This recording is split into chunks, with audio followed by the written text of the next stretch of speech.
Impact Family, impacting the world through healthy family. Shalom saudara-saudara, apa kabar? Selamat berjumpa dalam Renungan Malam bagi Keluarga.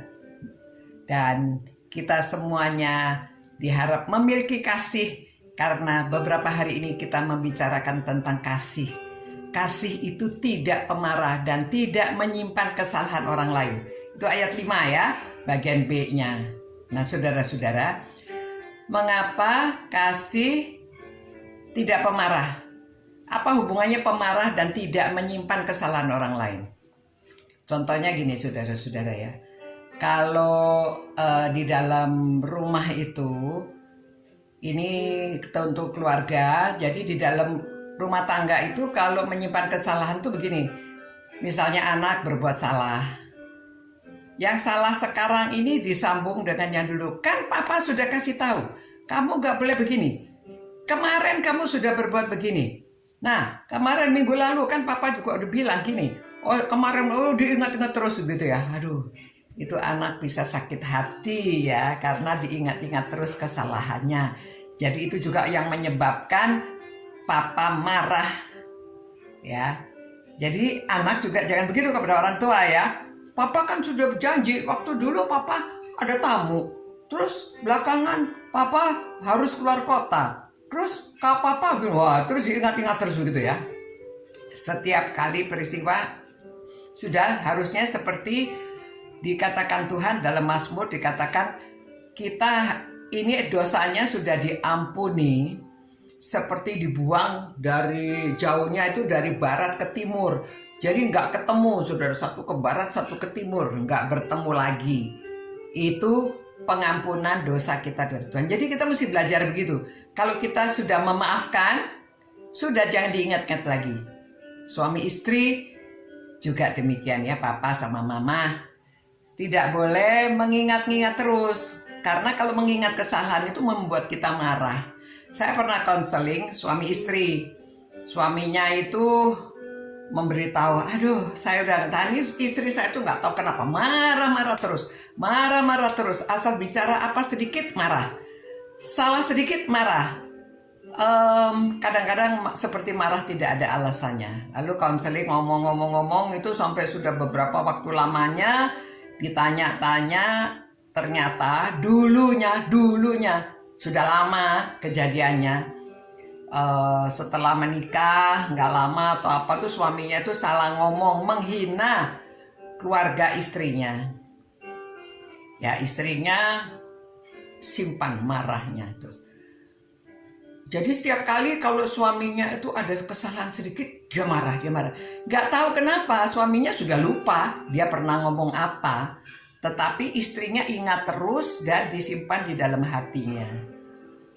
Jadi akibatnya jadi pemarah, sampai sudah lupa sebab asalnya, tetapi membentuk dirinya menjadi seorang pemarah ya. Dan dikit-dikit tersinggung karena mengingat dulu dia pernah dihina.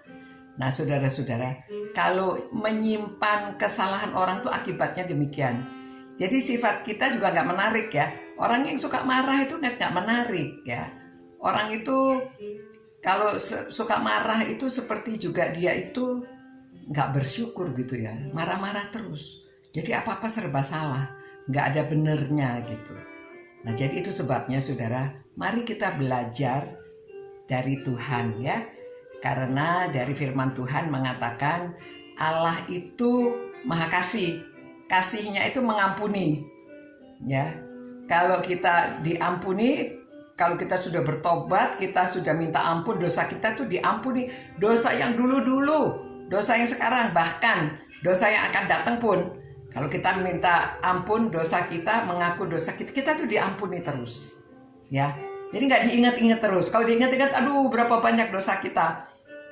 Nanti Tuhannya marah terus sama kita ya. Kitanya dihukum terus. Ternyata Tuhan sudah mengampuni. Jadi kita mesti belajar juga bagaimana bisa mengampuni, lupakan yang kesalahan-kesalahan yang lama.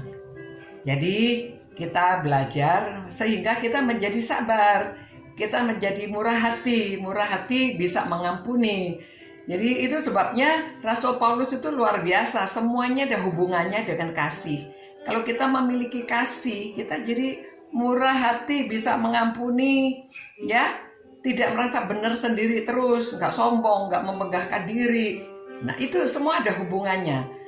Itu sebabnya kita belajar tentang kasih ini supaya kita ingat akan kasih Tuhan pada kita, dan kita juga harus memiliki kasih. Kalau ada Roh Kudus di dalam diri kita bisa, ya, harus dengan sengaja melakukan, mengampuni, melupakan, lalu kita menjadi orang yang menarik, tidak pemarah.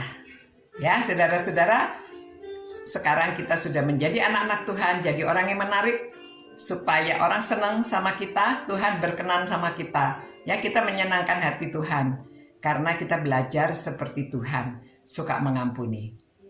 Oke? Mari kita berdoa dan minta Tuhan tolong supaya kita tidak menjadi pemarah. Tuhan, terima kasih Tuhan atas firman-Mu yang sudah kami pelajari. Bahwa kasih itu tidak pemarah dan tidak menyimpan kesalahan orang lain. Seperti Tuhan yang sudah mengampuni kami. Tidak mengingat-ingat lagi akan dosa kami. Kalau kami bertobat ya Tuhan dan sudah percaya pada Tuhan Yesus. Itu sebabnya Tuhan, mohon ampun akan segala dosa dan kesalahan kami. Biarlah kami bisa menjadi orang yang menarik, tidak pemarah, tidak menyimpan kesalahan orang lain. Terima kasih Tuhan. Dalam nama Tuhan Yesus kami berdoa. Amin. Selamat malam saudara-saudara. Mari kita menjadi orang yang menarik ya, tidak menyimpan kemarahan. Selamat malam, selamat beristirahat. Ciao. Impact Family, impacting the world through healthy family.